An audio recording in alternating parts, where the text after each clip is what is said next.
내일부터 토지거래 허가제가 확대 시행되면서 들썩이던 서울 아파트 거래량은 다시 급감할 전망입니다.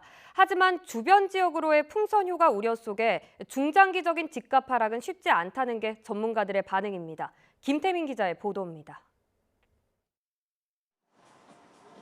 지난 2020년 처음 토지거래 허가제가 시행된 이후 규제 지역 거래량은 뚝 떨어졌습니다.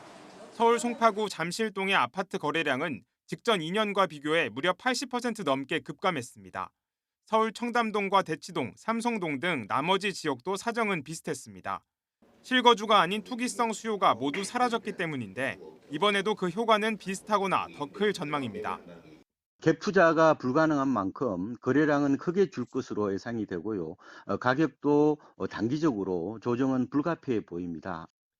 하지만 이미 한 차례 자극을 받은 아파트 가격이 추세적인 하락으로 전환될지는 미지수입니다.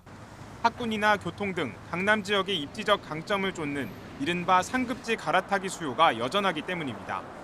실제로 토지거래 허가제 시행 이후 해당 지역 아파트의 3.3제곱미터당 가격은 5년 뒤 오히려 상승한 것으로 나타났습니다. 게다가 안정적인 투자처로 아파트의 인기는 식지 않은 가운데 대출 금리는 내려가고 신규 공급은 줄어든 상황. 따라서 이번 규제가 서울 마포구와 성동구, 강동구 등 주변 지역으로 수요를 퍼뜨리는 풍선 효과만 일으킬 거란 우려도 나오고 있습니다.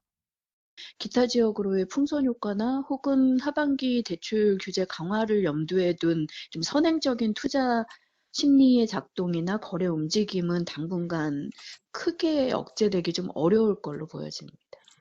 특히 한 달여 만에 온탕과 냉탕을 오간 이번 토지거래 허가제 사례처럼 부동산 정책의 장기적 안정성이 확보되지 않는 이상 주택시장 혼란은 당분간 불가피할 전망입니다. YTN 김태민입니다.